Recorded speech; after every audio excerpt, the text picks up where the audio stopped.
Yeah, it's a cold, blustery day, so I can't do much outside. And I got a fully charged battery on the phone, so we'll stir up a little trouble. Somebody in the comments asked about, and this was in a video from a while back, what's become of the forensic audits that they were doing on the vote. Well, I kind of keep my eye on this, but this is not easy because this is never covered by your regular news. You aren't going to hear about it.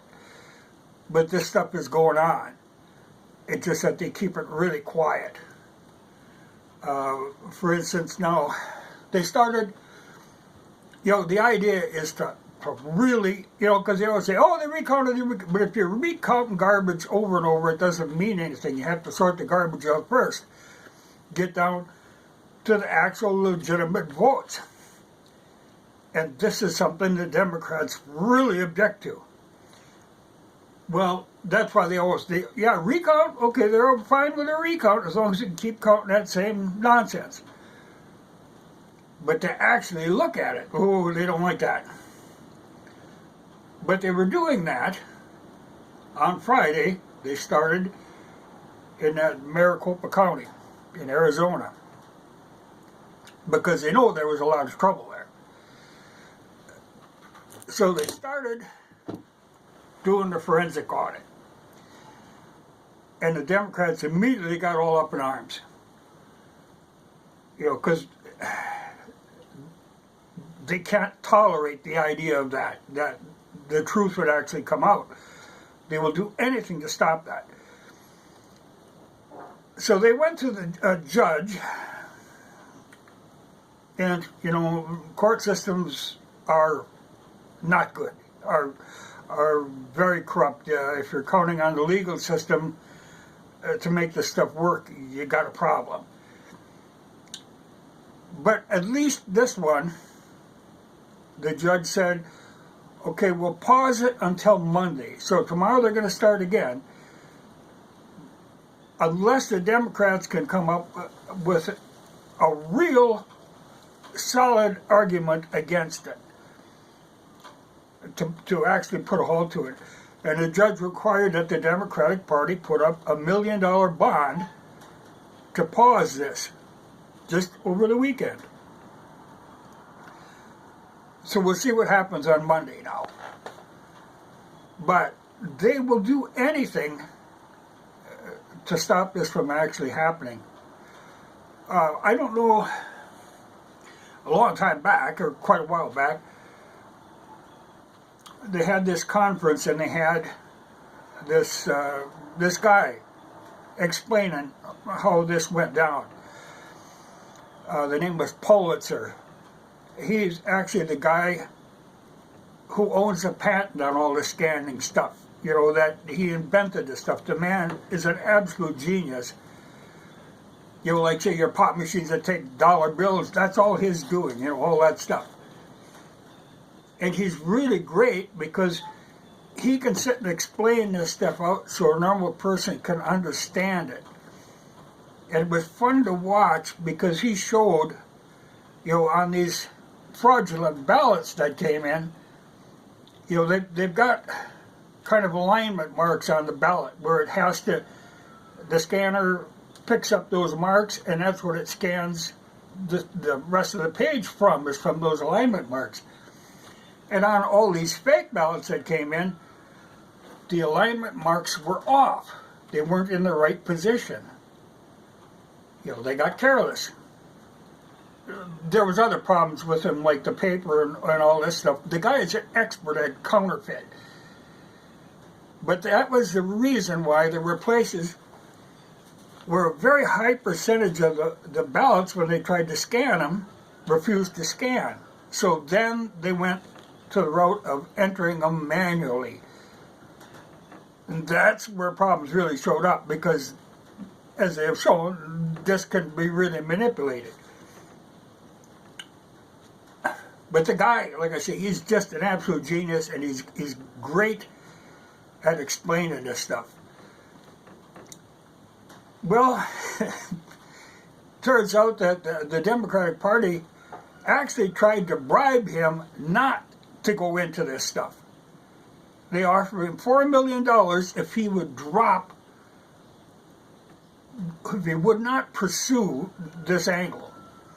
And he turned them down, but those people don't realize that you can't bribe. Everybody isn't susceptible to being bribed. Some people are just honest by nature, and when they see something that wrong, they're going to stand up for what's right, and he's one of them. It was really interesting just to watch what that guy had to say. But these things are ongoing. The recount. This isn't a problem. What will be a problem is,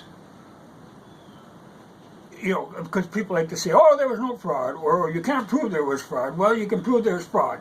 I mean, there's tons of it there. It's going to come out.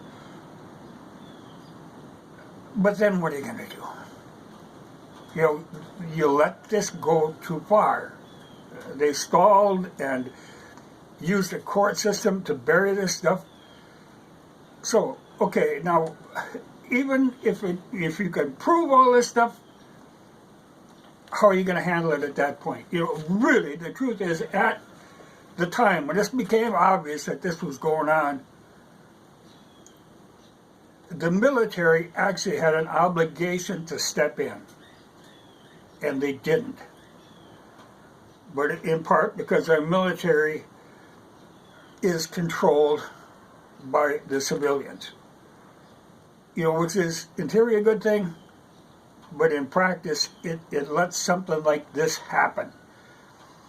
There's a lot of people really hoping at the time that the military would step in and do their actual duty and uphold the Constitution, but they did not. That's something they're going to have to live with. But it always surprises me that they bury all this stuff, even the fact that these audits are going on, and they try to bury it. But when you think back to, like, the Watergate break-in, that when they broke the news on that, people made it like this is a big deal. I mean, it was really a really sloppy break-in to a psychiatrist's office, but it was enough to take that president down. But when you look at that, that is small potatoes compared to what went on here. And that somebody, some journalist someplace, doesn't have the balls to actually go into this and reveal what really went on. I find this amazing. They're passing up an opportunity, but the only one who's willing to do it is that with Project Veritas. They're great about this sort of thing, but people really try to stop them. He's got an uphill battle.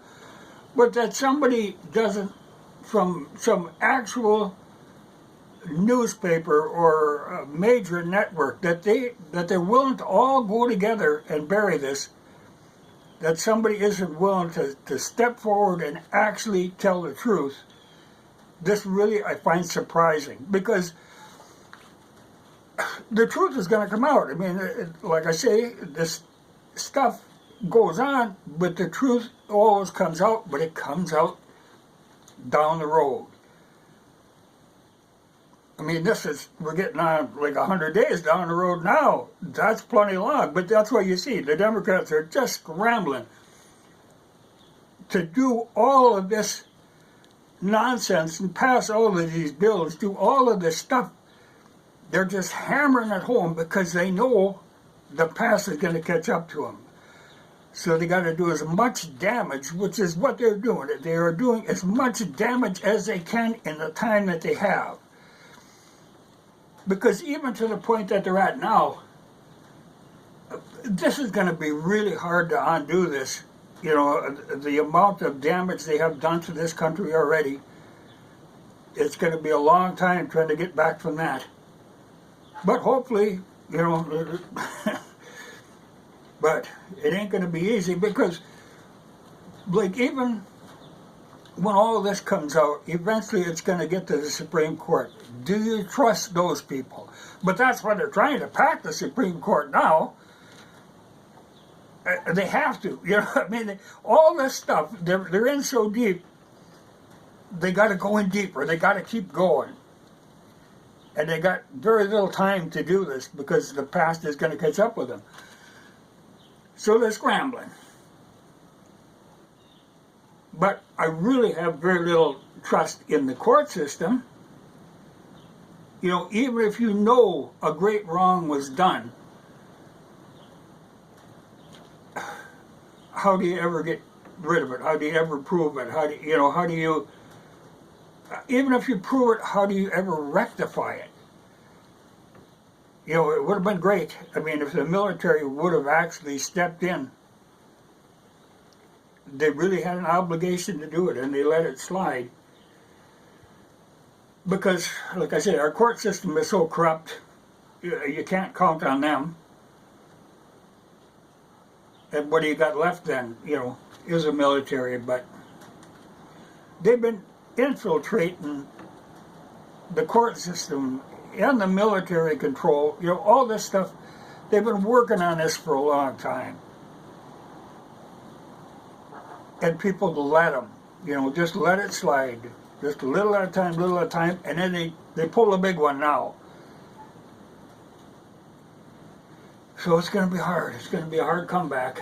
I think it'll happen, but there's a lot of damage being done that's going to be really hard to come back from. But like I say, I have very little faith in the court system. I never have had, but it's really shown itself in true colors now. So I don't know, we'll see. But these audits are ongoing, despite their best efforts. It's just that you don't know about it, because all of the media and all of big tech is involved in this, trying to cover this up, trying to stop this, the truth from coming out. But it will. I mean, it will always come out. So you have to be patient and try to hold them back from doing as much damage as they like to. Because it's not like they're trying to make things better. They're just trying to wreck everything. That's all I can see happening. Everything that they touch just turns to shit. And they will not stop until you stop them. The Constitution means nothing to them. Which is why they really like to change the Constitution if they can. You know, I mean, they can, right now they want to treat it like it's just merely suggestions. It isn't really written in stone. You know, you can kind of fiddle with it a little, and that's what they're trying to do. You know, even like making Washington, D.C. a state, just so they can get a couple more congressmen in there. You know, it's a tricky thing, you know. But it's amazing how much damage they have done. But they will continue until somebody actually stops them. But then, to come back from that, that's going to be hard. And I tell you, when you get these people, when you catch these people doing this stuff, you can't just let it slide. People really do have to go to jail for this stuff. There has to be consequences for this massive fraud that they're pulling. You can't just let it slide. I see all these people that keep turning up that they've been caught doing this stuff over and over again. And here they turn up doing it another time. You know, once they do this stuff, you really got to put an end to them. You can't allow them to continue on doing that stuff. But yet they do. It amazes me when I see, well, a good example is that Stacey Abrams. Why she isn't in jail, I'll never understand. But people like that, they got to be out. You can't let them be in politics. You know, they're just corrupt beyond belief.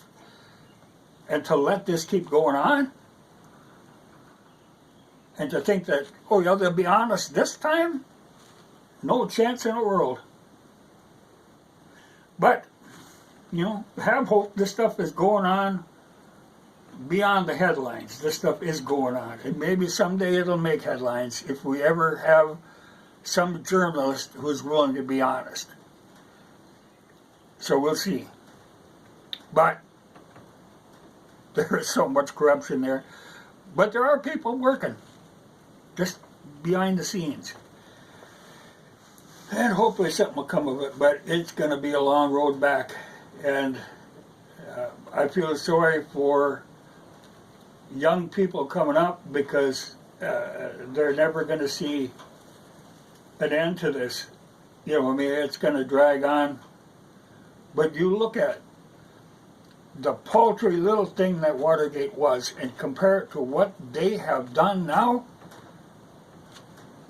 it's nothing. You know, Watergate was a drop in a bucket. This is the whole damn bucket.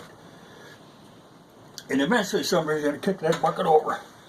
So we'll see. You know, but just rest assured that people aren't just sitting back and saying, well, this is a done deal. There are people working on this because there are people who are actually very upset at what went on and they want to make it right. It's just a very hard thing to do because they have dug such a deep hole. It's going to be really hard to come out of this. There's no way of coming out clean, but you really, somebody has to go to jail over this stuff. You can't just brush it off or it'll happen again and again and again. You got to put a stop to it. But it really is sad that the military didn't step in. A lot of people, including me, were hoping when it got to that point that they would actually do their duty. But they let us down. But we'll see, you know. We'll see what becomes of all this. But it is ongoing. It is not a done deal.